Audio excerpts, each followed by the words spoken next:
Matthew 14. John the Baptist beheaded. At the time Herod the Tetrarch heard the reports about Jesus. He said to his attendants, "This is John the Baptist. He has risen from the dead. That is why miraculous powers are at work in him."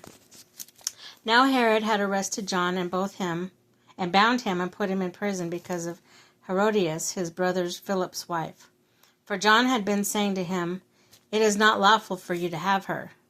Herod wanted to kill John, but he was afraid of the people because they considered John a prophet.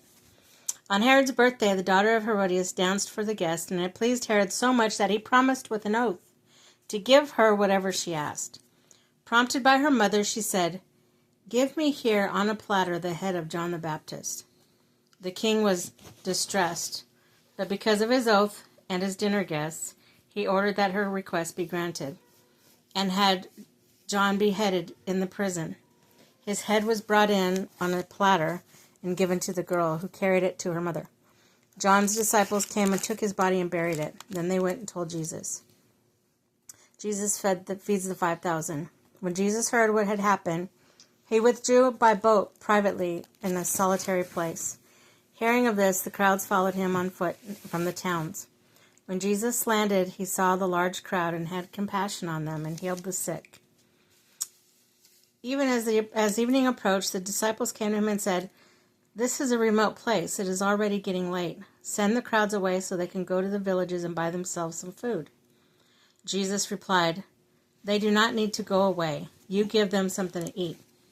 "But we have here only 5 loaves of bread and 2 fish, they answered. "Bring them here to me," he said.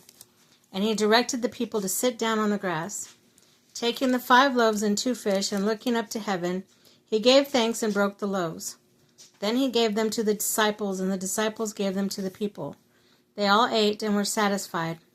And the disciples picked up the 12 baskets of broken pieces that were left over. The number of those who ate was about 5,000 men, besides women and children. Jesus walks on the water. Immediately, Jesus made the disciples get into the boat and go on ahead of him to the other side, while he dismissed the crowds.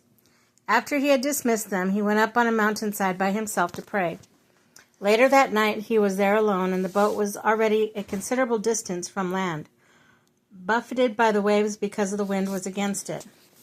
Shortly before dawn, Jesus went out to them walking on the lake. When the disciples saw him walking on the lake, they were terrified. "It's a ghost," they said, and cried out in fear. But Jesus immediately said to them, "Take courage, it is I. Don't be afraid." "Lord, if it is you," Peter replied, "tell me to come to you on the water." "Come," he said.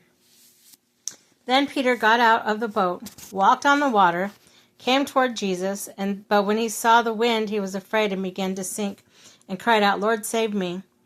Immediately Jesus reached out his hand and caught him. "You of little faith," he said, "why did you doubt?" And when they climbed into the boat, the wind died down.